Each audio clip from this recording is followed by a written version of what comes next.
Vidéo rapide pour faire le point sur le calcul des frais que vous pouvez déclarer lors de votre déclaration d'impôt. Calcul des frais à la place du forfait par défaut. Un petit rappel rapide sur le principe 10% ou frais réels. Pour faire baisser vos revenus, le revenu net imposable, vous avez soit par défaut le forfait de 10% qui représente vos dépenses au global, ou vous pouvez vous-même calculer toutes vos dépenses. Je pense aux frais kilométriques, frais de repas, les frais de péage, etc.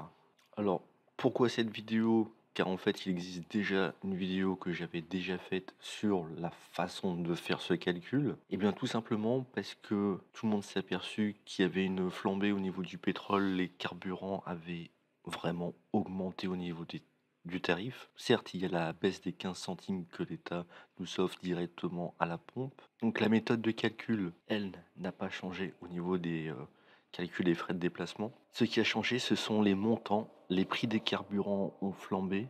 Et pour une fois, l'État a suivi l'augmentation. Quand je dis a suivi, c'est au niveau des impôts. Bon, c'est pas Byzance, mais c'est assez significatif pour le souligner.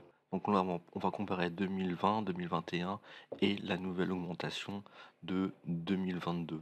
Juste pour résumer, d'habitude on augmente de 0,003 euros au kilomètre. Là, l'augmentation est passée de 0,03, soit une augmentation de x10. On va regarder concrètement ce que cela donne. Donc là, j'ai repris, je vous laisserai vérifier si vous n'avez pas confiance, mais la grille de calcul de 2020, ici la grille de calcul de 2021 et ici la grille de calcul de 2022. Je fais à peu près plus de 40 km sur un aller.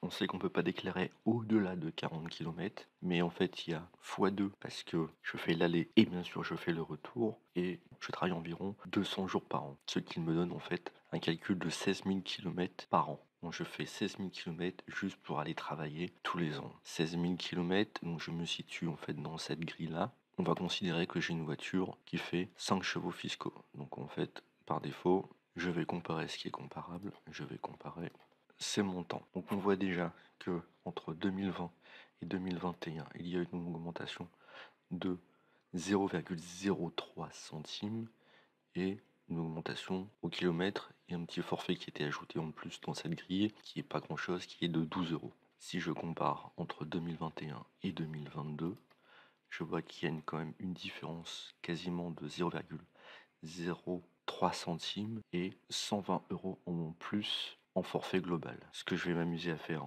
tout simplement, c'est de faire le calcul devant vos yeux ébahis. Hop.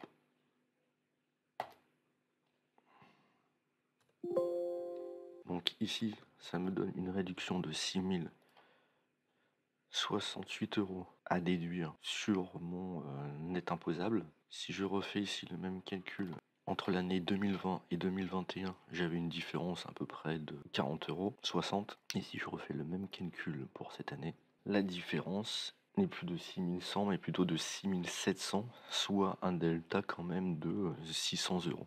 On va juste calculer vite fait. Si je prends le forfait classique, on va dire que je gagne 1800 par mois net imposable que je multiplie par 12. Mon net imposable est de 21 600. Normalement, j'aurai le droit de déduire de cette somme 10%, ce qui correspond à 2160. Donc vous voyez déjà par défaut.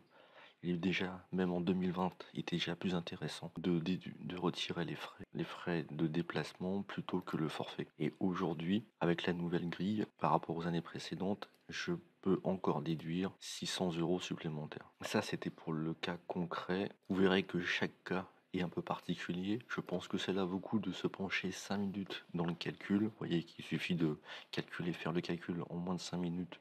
Vous savez si vous êtes gagnant ou pas.